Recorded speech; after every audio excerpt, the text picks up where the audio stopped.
Hi, I'm Rebecca Lieb. And I'm Jason Horton. And we're the hosts of Ghost Town, a comedy podcast about all places abandoned, tragic, mysterious, haunted, and true crimey. That's not a word. We cover all kinds of locations like the Los Feliz Murder House, an LA murder frozen in time, Action Park, the world's most dangerous amusement park, John Benet Ramsey's house, Woodstock 99, the Cecil Hotel, and the Black House. Ooh, Satan. So pause the podcast you're currently listening to immediately and go subscribe to Ghost Town. You can find us at Apple Podcasts or wherever you get your podcasts. Paranormal Dimensions is a regular feature on Mondays on the Paranormal UK radio network.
Hello, this is Philip Kinsella, and you're listening to the Paranormal UK radio network, the UK's biggest paranormal network, and this is Paranormal Dimensions with David Young.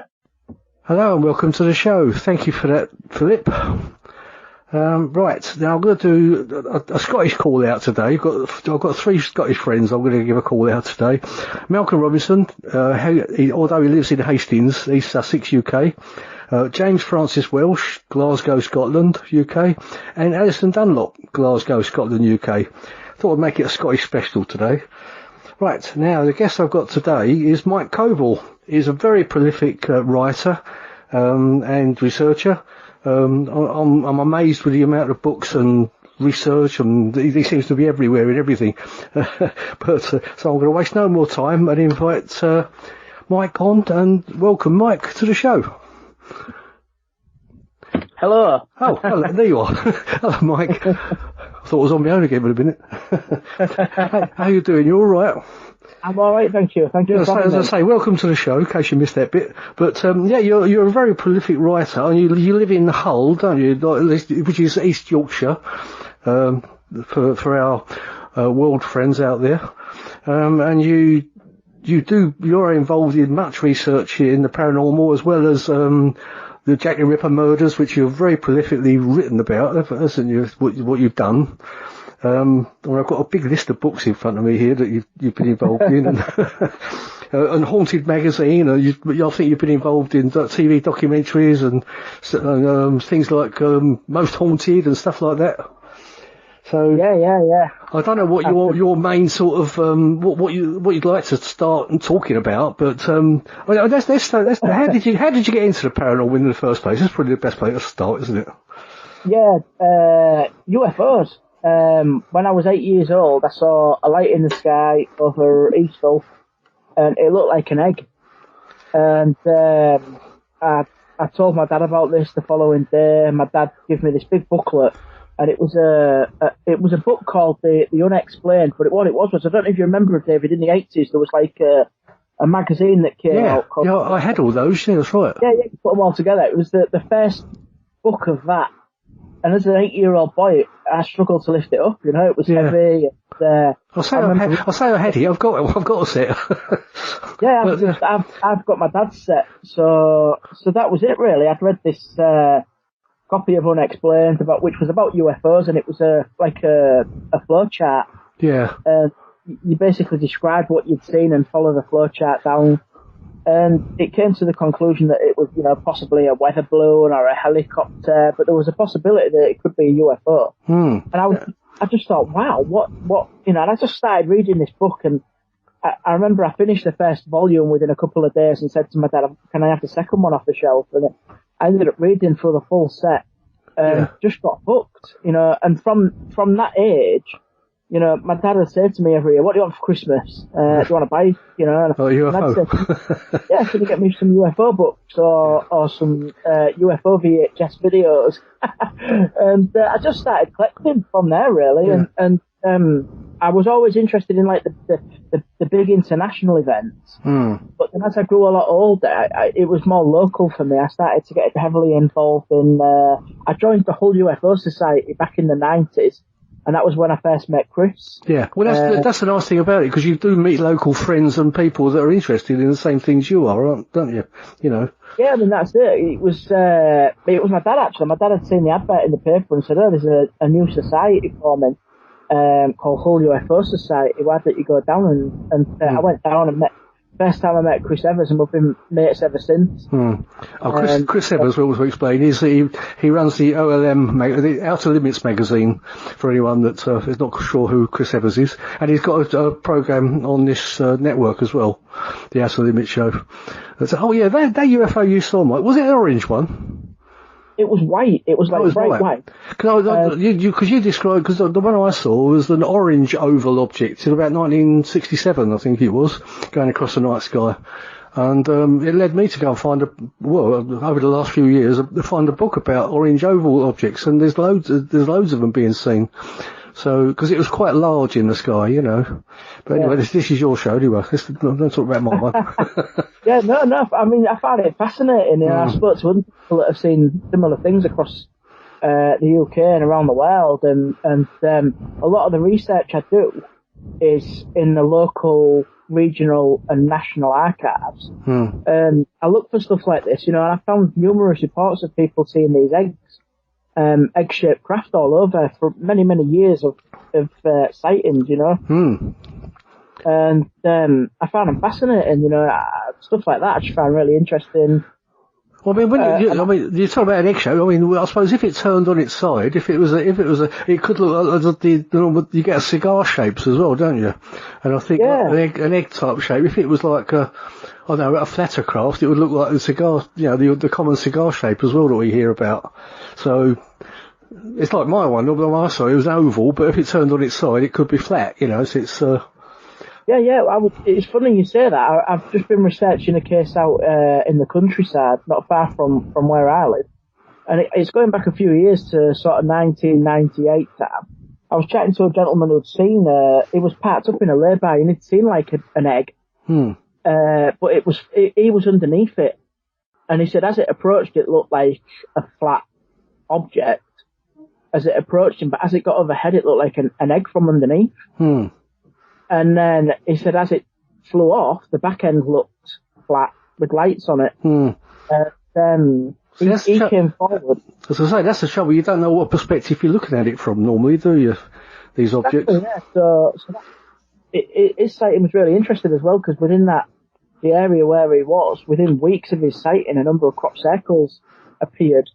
And and it was published in the newspapers at the time. Because he sort of said to me, if you go to the newspaper files and look through the archives, you'll find, because all these reports ended up in the newspaper. And I went to the archives and spent about a month looking through all these newspaper reports.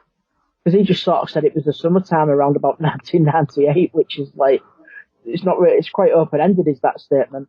And I looked through all the newspaper reports and found 3 or 4 newspaper reports on crop circles, 3 or 4 reports on UFO sightings, all at the same time in the same sort of geographical area. So that was really interesting. Well, it does seem to be a very active area up where you are, doesn't it? It does. There's a lot. It's weird. There's a lot going on in this area. I mean, if you go through the National Archive, Ministry of Defence UFO files, you know, just type in East Yorkshire or Rumberside as it was known in the late 70s, early 80s, you'll just find hundreds and hundreds of reports, you know, from police officers, and, you know, it's not just sort of local people on the street. You know, there's actually what you'd call qualified eyewitnesses, you know, that have seen. Yeah. You know, there's some really interesting one. There was one a couple of years ago at Salt End, which is a big plant, big industrial site on the outskirts of Hull, And this was spotted by several police officers. And they dispatched the homicide police helicopter. There were 6 and 7 officers in 6 and 7 different geographical locations, all radioing each other saying where this thing was, and they all went to look for it. And they could all see it from ground level, but when the helicopter got up, the helicopter couldn't see it. And this left a massive paper trail because they wrote letters to the MOD, asking if it was anything to do with them. And it left a massive paper trail in the National Archives. It's really interesting, but all the names of the police officers are blacked out, so you can't find out who anyone is. Oh, really? Oh, right. So you can't sort of follow up on somebody. I've tried freedom of information requests and all sorts, and just keep meeting with the sort of brick wall on that one. But it's the same with, there were stories years ago that Humberside Police were sent to Rendlesham. There was a story, I think it was in Georgina's book, You Can't Tell the People. She'd written that Humberside Police were dispatched to Rendlesham, some of the top-ranking officers. And I was given a name of a police officer, and I went to the archives, and I was told that I couldn't look at his paperwork or his logbook. I wasn't allowed to see anything like that, because there was a closure ruling on it. So that was quite interesting. And at the same time, Sir Patrick Wall was an MP for our region, and he stood up in the Houses of Parliament and asked them questions on Rendlesham. And his archives are open. You can go and sit in the Royal History Centre and you can read through all that stuff. Right. It's quite a way away, isn't it, Hull to Rendlesham? I mean, because Rendlesham's my neck of the woods in Suffolk. It's quite a way away. Why would they be coming down to Rendlesham, I wonder, from Hull? Well, there's a story, and according to this story, a week before Rendlesham, a gentleman was walking through a park in Hull when he saw what he thought was a tent. It was all illuminated, and he went over to it, and the following morning he woke up and he was at home. Oh. And he reported this to the police, and the police took his interview and things like that, and the police went to the site, and according to him, they found burn marks in the grass, and stuff like this. So he seems to think there was already sort of a landing in Hull that might be linked to this Rendlesham affair. I see. And he told me this story and said, check it out. And then I'd read in Georgina's book the story that Humberside Police was involved. And it was just really weird. I went to the archives and they were sort of saying, you can't look at this book. I have got and read that, but I can't remember that bit. Let's have a look. But it's quite interesting, though. Amazing. So your interest that got you into it was UFOs, but I know you've done an awful lot of writing about Jack the Ripper. Now, Jack the Ripper seems to have taken on a kind of this is a paranormal show, but Jack the Ripper has kind of taken on a paranormal, ambience about it. Do you not think as well? Yeah, it has. I mean, in recent years, there's been a number of sort of paranormal TV shows, Most Haunted being one, where they tried to investigate Jack the Ripper and his victims. I know the lovely Derek Okora on several occasions has tackled it in several books and several documentaries. And there was even a book that came out called The Psychic Investigation that tried to use star charts and things like that and the zodiac to ascertain who Jack the Ripper was. So there is quite a big sort of paranormal link between the two. One of the people that really interests me is a guy called Robert Donson Stevenson, and Stevenson was born in Hull in the 1840s, and he used to write ghost stories, but he was also heavily involved in esoteric subjects like theosophy. He was involved in occultism. He wrote articles for newspapers and magazines about the occult and the dark arts and black magic and all this kind of stuff. And he had his own theory that Jack the Ripper was killing people to become invisible. He'd written to the press and give this theory to the press. He'd written to the police and give this theory to the police. And nobody really took him seriously. And then another gentleman came forward and said, well, maybe Robert Donson Stevenson's Jack the Ripper. He knows so much about the guy, maybe it is him. And in later years, Alistair Crowley wrote a book, and in the book he accused Robert Donson Stevenson of being Jack the Ripper. So there's all these little links with all these little people in history that are all linked to the paranormal as well. But yeah, I mean, the case is fascinating. Essentially what you've got at the core of it is 5 poor women that have been brutally murdered in the East End of London, but it's almost gained a mythical aspect. That someone was telling me the other day that there's you can buy computer games and play as Jack the Ripper, or you can play as a detective trying to track Jack the Ripper. Yeah. And it's got to the point now where kids think that Jack the Ripper was a fictional character. They think he was like Sherlock Holmes and things like that. Yeah. I go to secondary schools a lot because it's on the syllabus in secondary school. And I teach the kids about Jack the Ripper in secondary schools. And it's amazing the kind of preconceived notions they have about the case. He walked around with a top hat and a Gladstone bag, and he had a big long flowing cloak and stuff like that.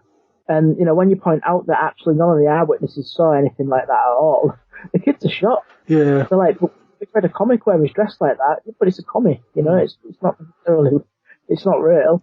So yeah, it's become this kind of fictional anti-hero, when in actual fact what he did was quite sinister and gruesome. Oh, absolutely, yeah. One of these suspects I remember hearing about was that he could have actually been somebody working at the local abattoir, and he used to walk around with a leather apron, so nobody would suspect that he's got blood all down his aprons, that nobody would suspect that he's the killer. But that's just one of the theories, isn't it? There's something like 300 suspects today, and it goes from the quite serious to, like you say, that workers in the abattoirs and stuff like that, mortuary assistants, doctors, actual people that have served time for murder and serious offences, all the way down to really silly stuff like Queen Victoria, Lewis Carroll, stuff like that. And it seems every week someone comes forward with a new theory. And I just think it's crazy, the amount of suspects we've got. Yeah. How do you feel about? Remember that? I think we had a chat about this. The one of the American series about the American Ripper. How do you feel about that one? Well, I mean, it's interesting because H.H. Holmes as a murderer is a fascinating subject. Absolutely, yeah.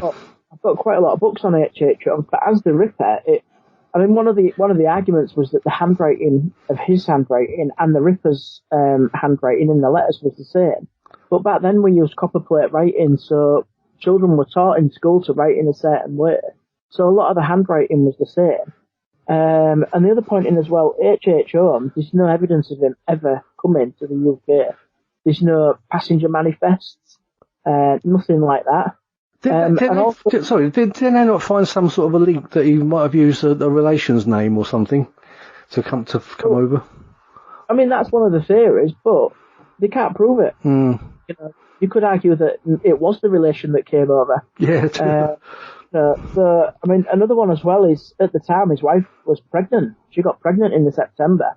If he's supposedly in Whitechapel killing people, how did she get pregnant on another continent? So, it don't quite ring true. And I think what's happened there is that this guy's an interesting character, and people are trying to sort of linking him with other stuff as well.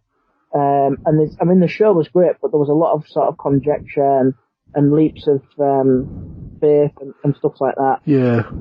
I mean, for the serious historian, when you're studying stuff like that, you look for the primary sources, you look for this kind of stuff, and you can use that to rule people out. If you know where these archives are kept, you can go through them and find names and things like that. And it's happened so many times, and it's kind of like it's like water off a duck's back.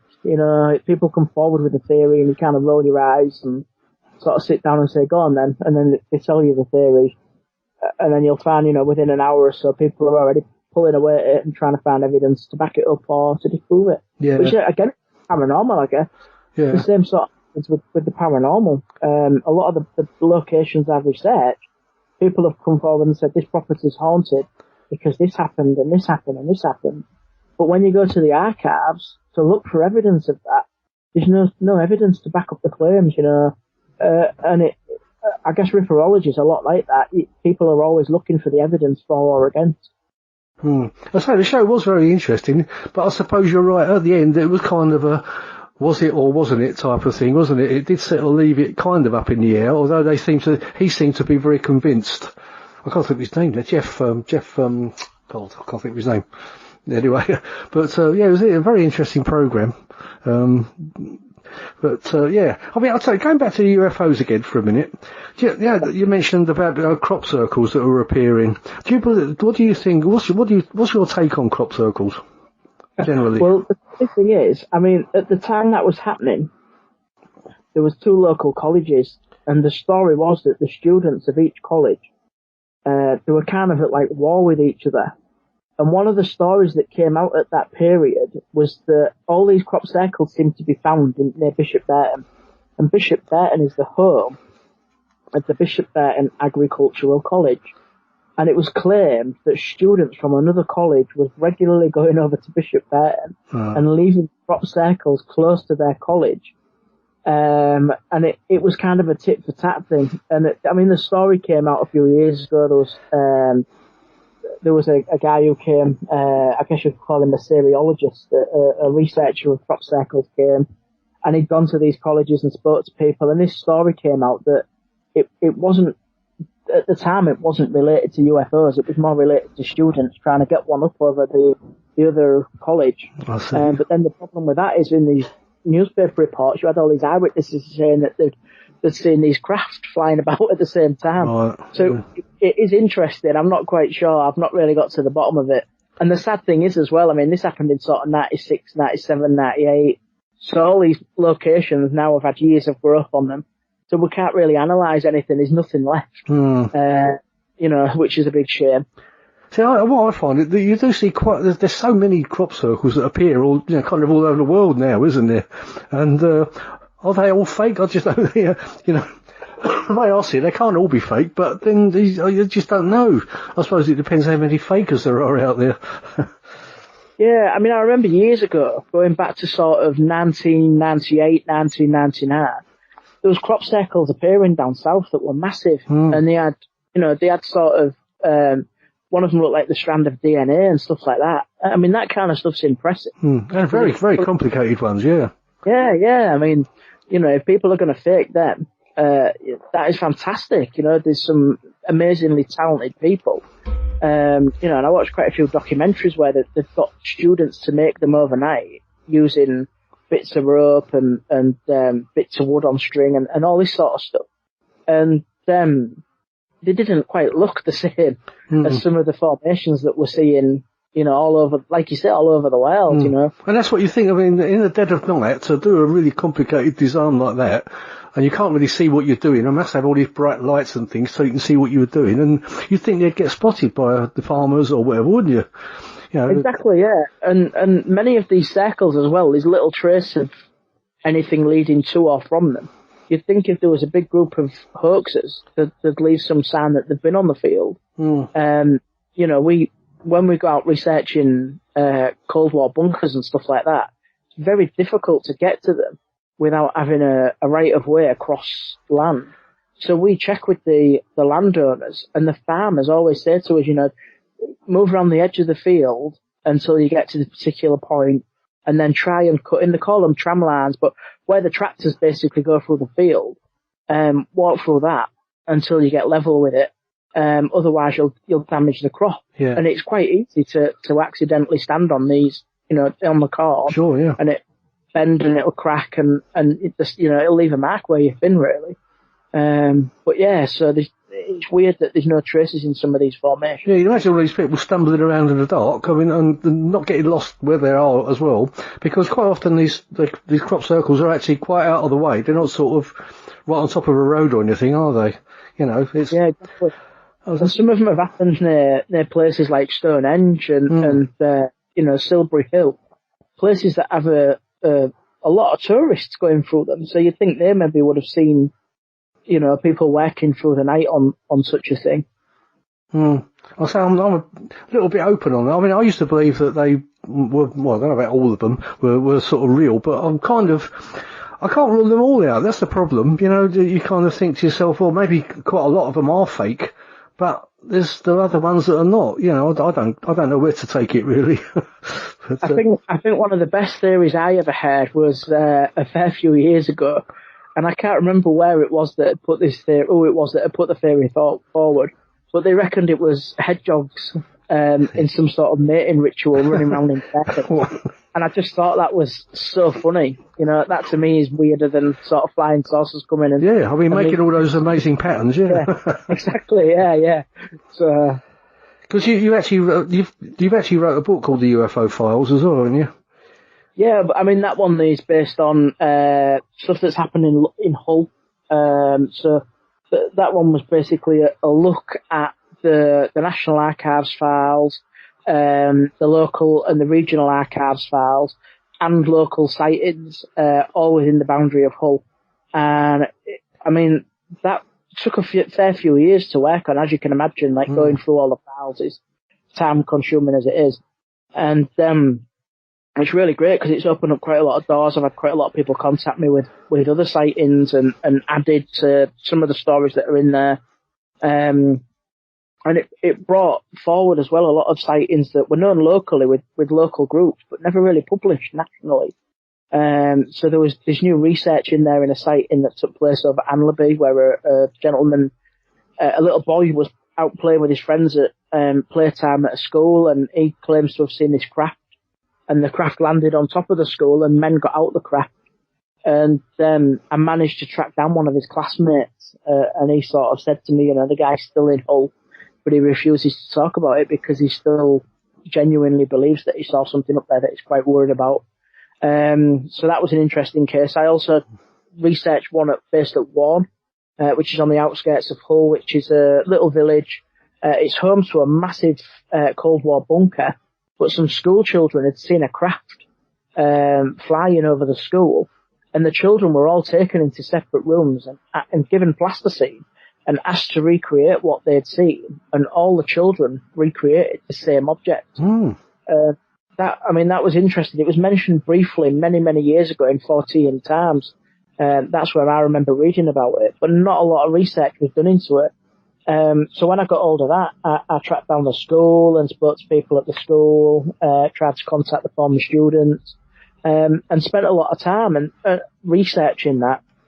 Just recently, I was in the National Archives and I found a series of eyewitness reports from a place called Branzome, which is a big housing estate on the outskirts of Hull. In fact, Chris Evers will tell you himself, as a young lad, I think he had his first UFO sighting over Branzome. And I managed to track down a series of sightings from the 1970s where 3 independent eyewitnesses on Branzome had seen a craft that was described as like a cone-shaped craft. It was silver, made no noise, and it flew through the sky. And the interesting thing about this in the National Archives, the first time I came across the files, all the names were redacted. They were all black. So you couldn't see any of the identities of all the eyewitnesses. The second set of files I went through, no one had bothered. No one must have read them, and all the names was visible. So I took down the names of all the eyewitnesses, all the police officers, and started making inquiries. And I managed to track one of the witnesses down. And it was really funny because he wouldn't speak to me directly. He would only speak through a mutual friend. So we had this really amusing backwards and forwards conversation. And he admitted he'd seen this craft. He said in hindsight, it was probably an aeroplane. He was only a young lad. So he just put 2 and 2 together and thought it was a UFO. And I said to him, well, look, I've seen these files in the National Archives and it's all in there.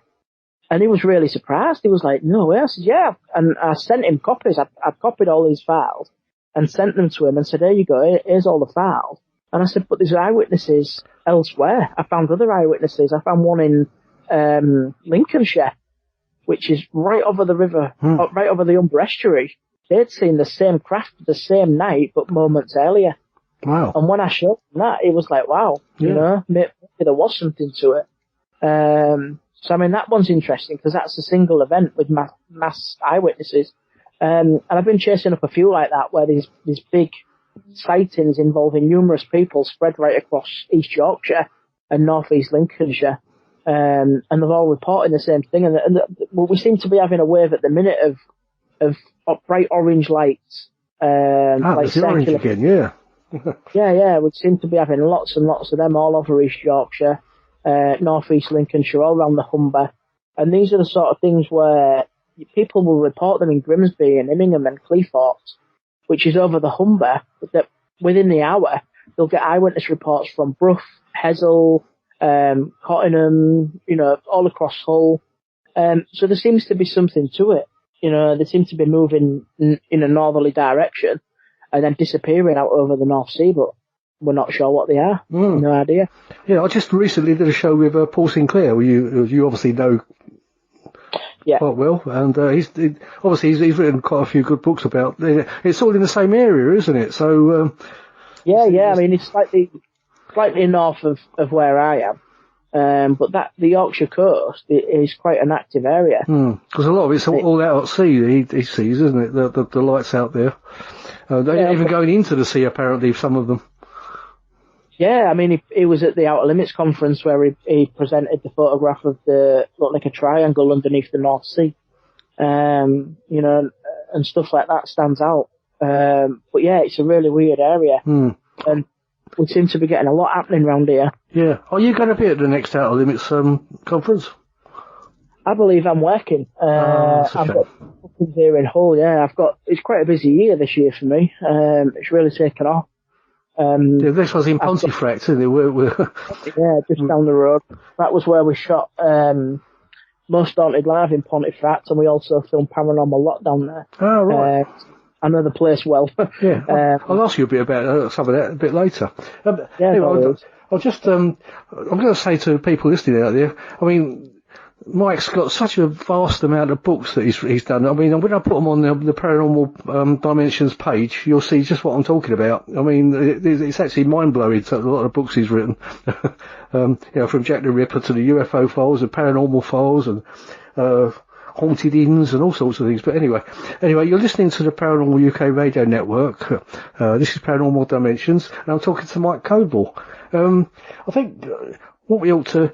I know, as I say, you've written so many books, it's hard to know where to jump to next. What about the Ghost Files, Mike? I think you've done a couple of volumes of that, haven't you? Yeah, I mean, basically what had happened to me was I was working full-time in retail. I was a manager of a shop. I got married, I had a mortgage, and I got really ill. I got diagnosed with a critical heart condition. I had to give up full-time employment, and I needed a hobby, really, just to keep me busy. So I'd read a few books about ghosts in Hull. And the thing is with these books, they sort of tell you the story, but they don't tell you the history. And I was fascinated by the history side. I thought, well, if this building's haunted by a lady that's died in the building, there should be an historical record of her death. That's what I like about the Most Haunted programmes, all the history of the places as well that they give you. So I wanted to find out the history, so I got a list of all these locations and went and checked the history and found that some of the history was not what people was claiming. People were making up history, people were making up stories, and the Ghost Files was really a result of that. And basically what I did was I spent best part of a year researching, spent another year writing, and the book got so big when I submitted it to my publisher. I said, I think we need to split this into two because it's such a big book. It was hundreds and hundreds of pages long. So we ended up having to split that one into the two books. And then he said, how about haunted pubs? There must be some haunted pubs in the area. And just by going to these places and chatting to people and standing at the end of the bar and gathering stories from staff and landlords, and I ended up with loads and loads of places and locations. And I thought, once you've gone and researched the stories, I like to go and research the history. So that led to the Haunted Inns books. And they're really popular, People kind of read them and go around the pubs and stuff themselves on a little pub crawl. It gives them an excuse, doesn't it? Exactly, yeah. I mean, it's different types of spirits, but it's spirits nonetheless. So people will read them and then go to the pubs. The Haunted Homes of Hull, that was a book that I'd been working on for a while. And what had happened with that is I'd started researching a couple of properties that were supposedly haunted, and I'd got a lot of history behind them and things like that. And then I just thought it'd be great to have a volume just of haunted houses and talk about the real history. And places like 39 Grey Street, and there was a poltergeist on Pennington Street at a haunted house. There was a place on Kent Street where the family was still living in the area, and they'd read an article I'd written about this haunted house, and they got in touch with me, so that was really cool. And it was just a result basically of all this research into all these sort of ghostly locations. Then I sort of moved away from ghosts a little bit, and I've always had an interest in cryptozoology. I mean, I love the idea of lake monsters and big cats, and I wanted to write a book about cryptozoology in East Yorkshire. So what I did was I spent quite some time researching big cat sightings, sea serpent reports. There was reports of sea serpents in the Humber. There was reports of sea serpents right up along the Yorkshire coast. There was a giant squid washed up at Witherinsea, which I found fascinating. There's all these reports of all these weird and wonderful animals. And then I started researching that and ended up with quite a lot of material. So much so that I ended up producing that one, and then later on another one called The Humber Monster, which was just purely about the Humber Monster. And those stories went viral. People they ended up in the local, national, and then in the international news. And it was really funny because the Humber Monster, the sightings took place in the 1920s and 1930s. This is not like a modern day thing. And when the book was published with the article in the Hull Daily Mail, it went viral, and people was getting in touch saying, are you still hunting for it? Well, no, because it took place long before I was born. And one of the national newspapers actually said I was the head of the Humber Monster Watch. And I said, no such organisation exists. And then I had people ringing up asking if they could join the Humber Monster Watch. And I was like, but it's not real. It doesn't exist. These sightings are historical. Nothing's happening now. Not that we know of. So that was really interesting to work on. Another one that was really big was the Beast of Barmston Drain story. And this was in 2015, I started working for the Hull Daily Mail. And I'd go around looking for stories, and basically a friend of mine had seen he said he'd seen a ghostly child on a place called Skullcoats Lane in Hull.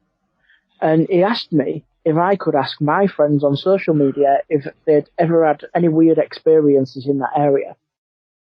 And I knew the cemeteries there's 3 cemeteries in close proximity. I knew they'd had previously reports of ghost stories and all this kind of stuff. So I was expecting people to contact me with ghost stories. But in the space of a few hours, I had 5 or 6 eyewitnesses, all independent of each other, saying they'd seen something along Barmston Drain. Now, Barmston Drain is an inner city waterway, and it's basically there to drain the land of water.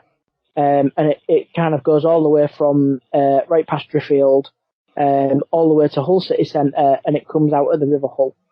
And people claim to have seen a werewolf. And at the time when I got all these reports in, I was shocked. I don't believe in werewolves. But all these eyewitnesses were saying, we've seen something that resembles a man changing into a dog. Well, what else could you call that other than a werewolf, I started researching it, and it was really funny because, how do you research a werewolf? Yeah. We was going out like paranormal investigators with cameras and stuff like that. The way the media took a hold of the story, the first story was published in the Hull Daily Mail. I wrote that for them. Within the space of a week, it was in the Nationals. So the Daily Mirror and the Star and the Sun and everybody there was featuring the story. And it was all very tongue-in-cheek. They were saying that residents of Hull are going around with torches and pitchforks, which couldn't be further from the truth.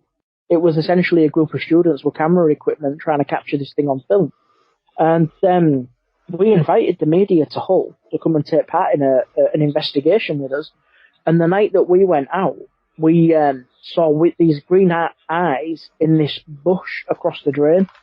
And, if you hold your thumb at arm's length, the eyes were at either side of my thumb. Oh, so wow. the head of the creature was big. Yeah. And then another set appeared, and the trees were moving around like there was something in the trees. We had an animal tracker. She didn't know what it was. We had a folklorist who had written a book and featured a werewolf in it. And he came down and he didn't know what it was. And when we turned around, the media had ran off. Did you pick up any sort of scent or anything in the air? No, nothing, no smell or anything like that. And when I caught up with the media and said, why did you run? they were really scared, and they actually wrote an article the next day saying, we've been to Hull and we've seen these eyes in this bush and we don't know what it is. And then it got even stranger because Alice Cooper, the rock star, he wrote on his Facebook page that he wanted to come to Hull to investigate. We ended up taking the Travel Channel, Vice TV, the BBC. We took so many camera crews down there looking for evidence, and we found things like the carcasses of animals ripped open. We found rats that were gnawed. We found ducks that had been partially eaten. We found piles of feathers. We found large piles of excrement that looked like human excrement. But the strangest one was one evening we were filming with the Travel Channel. We found a grave in the old cemetery that had been opened, but there were claw marks on the mud around the. I mean, that was weird. And they ended up putting that in a TV show, and that went out in America. So yeah, we found a lot of stuff that on the surface it could all be circumstantial, but when you put it all together, and it is quite compelling, and especially with, we've got the eyewitness reports going right back to sort of the late 50s. People were reporting stuff in the 50s and 60s and 70s and 80s. It wasn't just like a recent thing. But it was fascinating. We still don't know what it is. We're still clueless. We go down there at least once a week and have a walk around and see what we can find. But we found all sorts, and that was a weird story, that. And like I say, that went viral. And that one was really, really big. I know when I had Paul on the show, he was mentioning about a lot of sheep. They don't put sheep on the land anymore up on the top there, because a lot of them, they just kept finding dead sheep everywhere.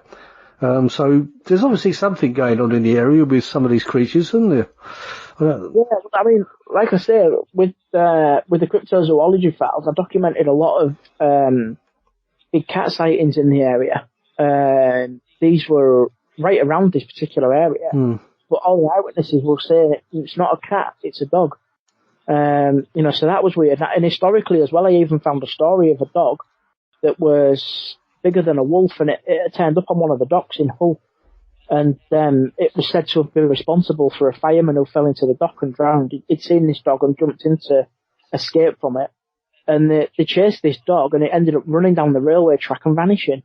And it just so happens that railway track crosses over Barmston Drain. That itself was quite weird, finding that sort of historical connection. So overall, what would you say is your favourite subject in the paranormal? Is it UFOs, or do you just find the whole thing fascinating? I just find the whole thing, really, yeah. You're a bit like me, really. You sort of, everything's kind of fascinating, isn't it? Yeah. I get all the books and sit and read, and I just found it all fascinating. I just found these weird encounters that people have, just, they baffle me and amaze me at the same time. Yeah. And I love investigating them. I love spending the night in haunted places, and I've been on sky watches. We've took a boat out trying to look for the sea serpent. We've been looking for big cats in fields and all sorts. So every year we have like a different. I try and get as much in as possible. My eldest, he's 15 now, but I've taken him on. I took him out once to try and find a big cat that had been spotted in East Hull, and we found a paw print, and it was bigger than his mobile phone. And he was really excited at first. Then he kind of got really scared. I said, "What's up?" And he said, "If there's a paw print here, it means that it's crossed here, and if it's crossed here, there's a chance that it could cross back." And you're sort of stood here taking photos and stuff like that. We're stood in the middle of this cornfield, and he's getting really paranoid, and he's looking around, and he's kind of keeping his eye out. And I said, the chances of us seeing him are really slim. Yeah. The thing is, though, you went out there looking for it in the first place. Yeah. Well, I dragged him along, and he loves stuff like that. He enjoys it, and they like it as well, because the kids go to school, and all the school friends are saying to him, "Oh, we've seen your dad on TV, and we've read our parents have got his books on the shelf." And I even had an email from a teacher at the school who said they brought the books for the dad and asked me if I could sign them. Yeah, why not? Like you say, when I put all these books on the site, you'll see just how prolific all this is. It's fantastic. I'm really amazed, and you're still a young man. I don't know about that. Well, you've still got quite a few years under your belt, I think, to go. Yeah. I've this year I've submitted 10 new books to the publisher. Wow, yeah, that's what I'm talking about. I mean, so they've not been published yet, so we kind of had a discussion the other day on what book will be published. And at the minute I'm working on the next 10. But yeah, I mean, it's all fascinating stuff and people love it, and it's really interesting as well because I do a lot of lectures, and I travel all over the country doing it, and people come up with stories, and you know, I did one in Nottingham, and I was in Nottingham, which is quite a distance from Hull, and this guy at the end said to me, I remember as a kid living near Barmston Drain, and I remember seeing the carcass of a wolf. And I said, really? And he said, oh yeah. He said, I stood in it.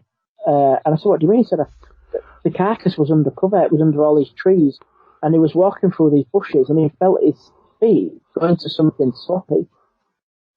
And he said, when I looked down, there was a wolf on the floor. And I said, are you sure it was a wolf? He said, I'm positive it was a wolf. He said, I ran back home to my mum and dad. And all they could say to me was, you've got your trainers there.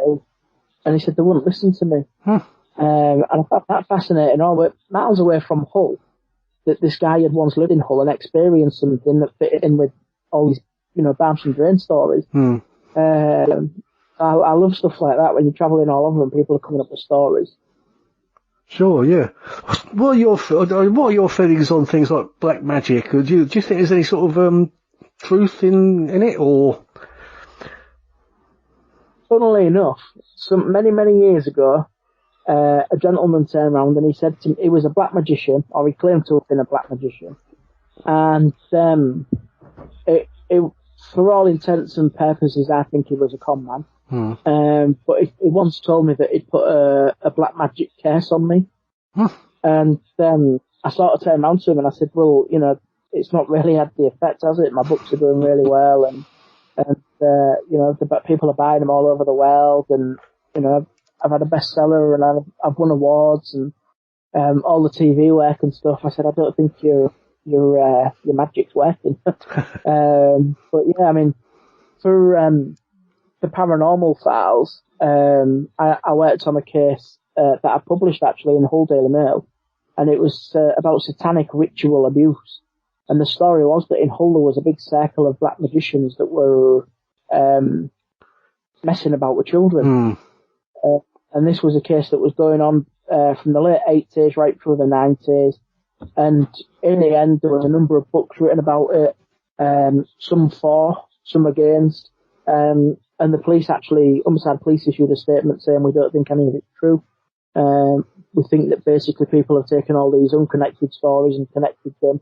But at one point, it got that serious that, do you remember Roger Cook, the Cook Report? Yeah. Roger Cook actually mentioned he was going to come to Hull and investigate, and he never did. So it got serious at one point. But yeah, I mean, I found it fascinating. Well, the thing is that is quite a lot in the news even now, isn't it? All these cover-ups and things that you hear about. And I don't know, a lot of it seems to, I don't know, I find it so scary that this sort of thing can be going on, you know, right sort of under our noses, you know, and the connections that you hear with, that they've got with important people. And, well, even now, there's this thing about the flights, wasn't there, with the slave abductions and things with, that Bill Clinton might have been involved in. It's just, yeah, I thought that, yeah, I was reading that this morning. Yeah, that's interesting. It's really scary. I mean, the thing is, all this stuff's been bubbling around for years, isn't it? You know, but it's all been rumour and conjecture. But there seems to be evidence coming out now that a lot of it could be true. You know, when you know, like the Jimmy Saviles of the world, and who would have thought Jimmy Savile, back then, like, they're supposed to be a respected man on the television, and look what he was doing. Exactly, yeah. And apparently he's actually worse than what we all think now, you know, so, and the connections he had with government. But, yes. You know, I suppose we can't go too far down that road, but, it makes you wonder though, doesn't it? Oh, certainly, yeah, it certainly makes me wonder. I mean, a lot of it sounds so far-fetched, but when you actually start looking at the things, there's so many connections that, you think, well, I mean, David Icke's been talking about this sort of stuff for years. I mean, I don't know if you can believe everything that in David Icke's repertoire, but excuse me, but I mean, a lot of the stuff is actually proven true what he said, but I don't know. I mean, a lot of it's not his own research anyway. It's sort of all compiled, but a lot of it is anyway. But yeah. I was saying so I suppose going back to UFOs. How do you feel? I mean, I did a show with Phil Mantle recently about the alien autopsy. Did you? Were you ever taken in by that? Well, as a young lad, when that first came out, I was just a wee nipper back in the 90s, and I remember watching it on TV. I remember reading about it in the national newspapers at the time. I remember reading all the investigations in UFO magazine that were published at the time. I went out and bought the VHS video with the documentary. And then I went out and there was a double VHS box that had a little bit of extra footage. Excuse me. And then I went out and bought that one as well. And it just, I don't know, it didn't ring true to me. There was just certain aspects that it just didn't, it looked like it was staged. I remember the Ant and Dec movie coming out years later. And it just kind of, I mean, the thing that got me was that years and years ago, I remember reading one of the books on Roswell. It might have been by Randall Schmidt or someone like that. But I remember reading this book, and it mentioned that the fingers on these things, they only had so many fingers, and the end of the fingers had these kind of protrusions on them that looked like little sucker cups or something like this. And that just stuck in my mind. And when I watched the autopsy footage, I thought, well, the fingers aren't the same. The fingers are not what's been described. Well, that was done on purpose, wasn't it? Because I've had Spiros on the show, and he did that. He said he did that on purpose to actually make it different to what people reported. Yeah.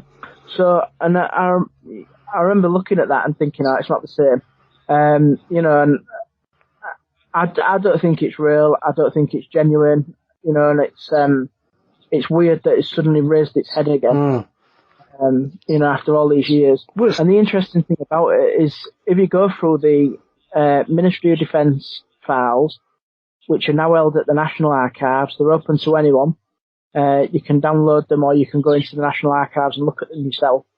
There's only one document in that full collection of files pertaining to the alien autopsy, and it's the one that Philip Mantle posted the other week, where it's essentially, in the run-up to the autopsy being screened, they were sort of saying, if anyone offers it for sale, don't buy it.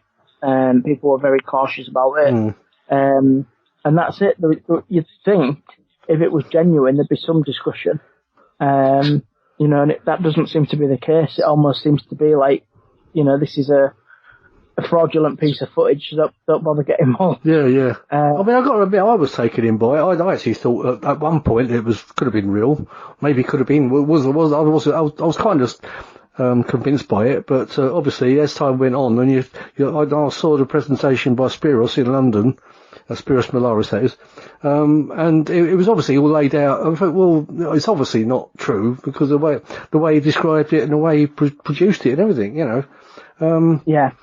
Very clever, obviously very clever, but but the unbelievable thing is that people still believe it's real out there, they still believe it's real, and they're really passionate about it. I know. And, you see the online arguments. I know, it's quite hilarious. Yeah. And then when you get people like Linda Moulton Howe coming out, and she's holding up all this stuff, I had tears raining down my face, listening to it. And I thought, how? Why? I just don't get it. You'd have thought that was all put to bed years ago, but there you go.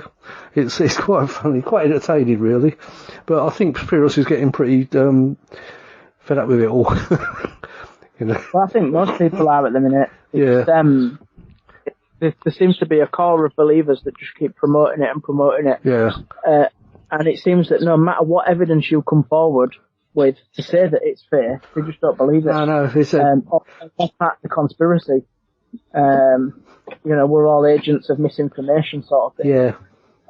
And it's just, you can't really argue with people like that, because the man's already set. They've already made. Yeah, that's it. That's what I was saying to Freebie used to say. Don't bother to try and change my mind. My mind's already made up.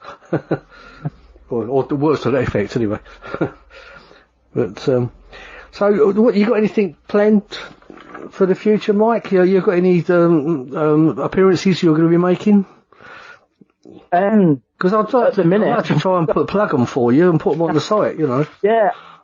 At the minute, I've got I work for my company's called Amazing Hull Tours, and we do walking tours every single week. And we do over 40 different walking tours, and everything's pretty busy with that at the minute. I've not got any filming commitments lined up for any new TV stuff. I've had a few offers. I'm quite happy just sort of plodding along at the minute, doing what I'm doing.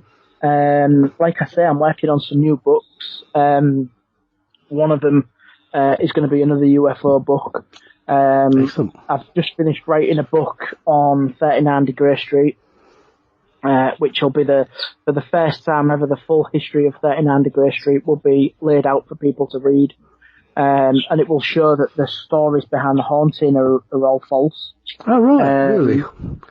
And that was, I got the help of Humberside Police, the local and regional archives, and people that had actually lived in the house as well. I spoke to them.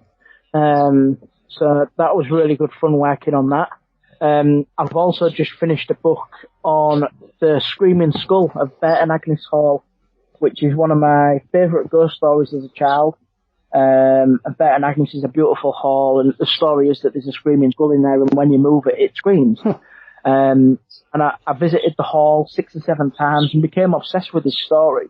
And about 6 years ago, I started collecting all the different versions of the story. And in the end, there was about 300 variations of the story. So I wrote a book about them and how they changed from year to year and where they were being reported at the time. So that one's all finished, and that's with the publisher. The next book I'm due to publish is Haunted East Yorkshire, which is about ghost stories from East Yorkshire.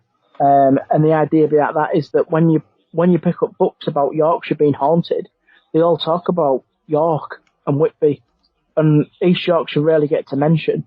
And what I did with that one is, it was like a census of ghost stories. I went from village to village and town to town and spoke to people and landlords and locals and farmers and you name it, and built up a massive picture of ghost stories in the region. And spent a good few years researching and writing that, and it's all ready now. It's all finished. And that's with the publisher. I've also been working on one about the ghost stories in Beverley as well. Beverley's a town on the outskirts of Hull, really historical town, lots of ghost stories attached to it, but there's never really been a decent full-length book on these ghost stories. There seems to be lots of little booklets and things like that. So that's a project I'm working on at the moment. So, I mean, I'm keeping busy. Oh, it certainly sounds like it. A bit mind-blowing, actually. Yeah. And then I've got, in September, I'm going to Lincoln. There's a literature festival going on in Lincoln. I've been invited over there to talk about my Jack the Ripper research, so I'll be going over there in September. Amazing. I really take my hat off to you, Mike. It's amazing. I hope I get to see you again at some point. Anyway, I mean, we met briefly in Hull, but you know what these things are like. You don't really get a chance to speak to people. And it's nice that I've had the chance to actually have a good, nice conversation with you on here. But as I say, I'll make sure that all your books get. I mean, you might sell a few more books off this show. You never know, because it does go worldwide. So, so get all your envelopes ready.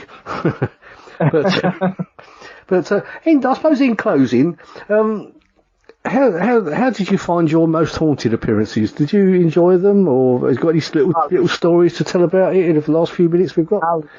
Yeah, I loved it. It was great fun. Yvette is lovely in real life. Yeah. And it was also, they came to Hull to visit a location. While you're there, but any chance you could get her to come on this show? I mean, she is one of my Facebook friends, but I think they're so full of, I mean, perhaps you could drop a line to her and ask her. Yeah, I can have a word with her and Carl. They're both lovely. Yeah. Yeah, they came to Hull to visit a location that I was running tours at, and they came on one of the tours, and me and Carl just instantly hit it off. we had a bit of a laugh, and they said, when we come back and film, are you available? And I said, yeah, sure. So I ended up on the episode that was filmed at Anison's, the funeral parlour in Hull. And then I did a few events with them, and we just became really close. We talked a lot, and then one day I get a phone call, and it said, would you be willing to come on Most Haunted Live at Halloween? I got to work with Paul O'Grady and Rallan and people like that, and it was such an experience. They all seem like very nice people as well. Yeah, well, it was great to film. They really looked after us. They put loads of food on and drink and everything, so we was well looked after. And it was just so nice to be able to work on a show like that. I've watched it for years. You know, I've sat there with my wife over the years watching it, and we've got all the DVDs. So to actually be on it was such a great experience. And then that opened the door for Paranormal Lockdown, like Nick Groff from Ghost Adventures, Sabrina Weedman from Paranormal State. I was asked to work on that show. I didn't know what show it was or who I was working with. They sent a driver through to Hull to pick me up and drive me to Pontefract. And when I got there, Nick Groff was waiting. Oh, right. So that was a great experience. And Nick's lovely. Nick is such a funny guy. Nick and I still chat on Twitter and stuff like that. We've been talking about some stuff I've been working. So, in your experience on Most Haunted, I'm sorry, I was just jumping in again. Did you see any sign of them trying to fake anything? No, nothing like that. You do hear these little stories. Now, I don't believe it myself, but you do hear these little stories that there's been a little bit of fakery going on. Oh yeah, people would say to me, "Oh, look out for this, look out for that, look out for the other." And as someone who's interested in that sort of phenomena anyway, I'm always looking out for things that are going on. And there was no fakery of any sort. You know, nothing was rigged up. What they caught on camera was what actually happened that night. And when you're on set and you can see it yourself, you know for a fact, you know. But yeah, I mean, it was such. That's nice to hear. Actually, I'm glad glad I asked you that question because the interesting thing as well is they're genuinely interested in the paranormal. They're genuinely interested in reading up. You know, when you talk to them about cases, their eyes light up. They know it. You know, they've done their homework and they've read about it. Sure. And I think when you're going into TV shows to see that yourself, it's great, you know, because it puts you at ease, and you know then that the people you're working with, the professionals, and they want the same as what you want, and that's the answers. They want to get and find the answers. Well, I mean, it's been going for quite a few years now, and it's been very successful. And I know they do come over as very nice. Yvette comes over as really nice, you know. And as I say, I'd love to get her on the show, but whether that'll actually happen, I don't know. If she can put an hour aside sometime, be lovely.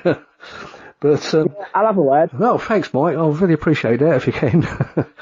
But well, I don't know. I suppose that time's probably out about now. But it's been fantastic having you on the show, Mike. Perhaps you'll come back on again because you've got with so many books, you've got so many stories you can tell. But it's been lovely talking to you, Mike. As I say, I hope I get to see you again at some point. I'll buy you a beer. But I say, if ever you're down this way, you're always welcome. I'll take you out to dinner. So you get about a bit, so you never know. You might come down to Rendlesham or something. Keep in mind, I've got a Colonel Holt conference in September, which I'm organising. Yeah, I've seen that. Yeah. So if you're in the area, give me a bell, and they'll take you out for a drink and a meal and all sorts. But anyway, thanks again, Mike, for coming on. It's been fantastic talking to you, and people out there, thank you for listening. Thank you for listening. Please tune in again next week. Colonel Charles Holt is returning to Woodbridge on the 8th of September 2019. It's a Sunday. Tickets are £20 for an all-day UFO event with other great speakers. If you'd like tickets, please get in touch with me. This is my email address. It's davidyoung2qn@yahoo.co.uk. It's going to be a great event, and there's a few tickets left, but they are going quickly, so you need to act fast. Thank you.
Paranormal Dimensions is a regular feature on Mondays on the Paranormal UK radio network.